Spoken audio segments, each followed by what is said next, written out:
চাঁদপুরের মেঘনার নৃশংসভাবে ৭ শ্রমিককে হত্যার ঘটনায় বিভিন্ন দাবি আদায়ে বাংলাদেশ নৌযান শ্রমিক ফেডারেশন ঘোষিত কেন্দ্রীয় কর্মসূচি পালন করছে চাঁদপুরের নৌযান শ্রমিকরা।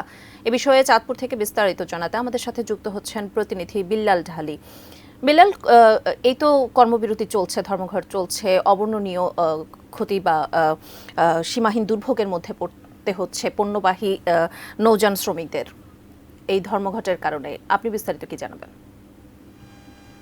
মুন্নি, চাঁদপুরের মেঘনায় জাহাজে পণ্যবাহী জাহাজে 7 খুনের ঘটনায় শ্রমিক ফেডারেশনের ডাকে যে কর্মসূচি দিয়েছে, চাঁদপুরের শ্রমিকরাও তাতে একাত্মতা প্রকাশ করে সেই কর্মসূচি পালন করছে। আমি সকাল থেকেই চাঁদপুরের সবচেয়ে বড় যেই বাজার, পুরান বাজার, এই বাজারে অবস্থান করছি। এখানে এই বাজারের বেশিরভাগ পণ্যই কিন্তু নদীপথে, মেঘনা এবং ঢাকাতে এই নদীপথেই কিন্তু পরিবহন করা হয়ে থাকে। আমি এখানকার যেটা দেখেছি সেটা হচ্ছে সকাল থেকেই কিছুদিন পূর্বে যেই জাহাজগুলি পণ্য নিয়ে এসেছিল, শুধুমাত্র সেই জাহাজগুলি কিন্তু পণ্য খালাস হচ্ছে এখান থেকে।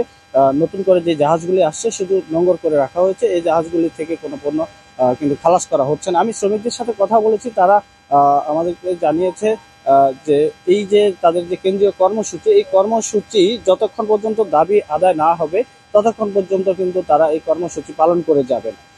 তাদের কর্মসূচি যে দেওয়া হয়েছিল, তাদের মূলত দাবি হচ্ছে 3টি। একটাই হচ্ছে যে হত্যাকাণ্ডটি সংঘটিত হয়েছে, এই হত্যাকাণ্ডে যেই প্রকৃত আসামি আছে তদন্তের মাধ্যমে তাদেরকে আইনের আওতায় আনা এবং যেই 7 জন নিহত হয়েছে তাদের পরিবারকে ক্ষতিপূরণ দেওয়া 20 লক্ষ টাকা করে প্রতিটি পরিবারকে। এছাড়াও নৌপথে যে ডাকাতির ঘটনা ঘটে এটিকে বন্ধ করা, এই 3টি দাবি মূলত তাদের আছে।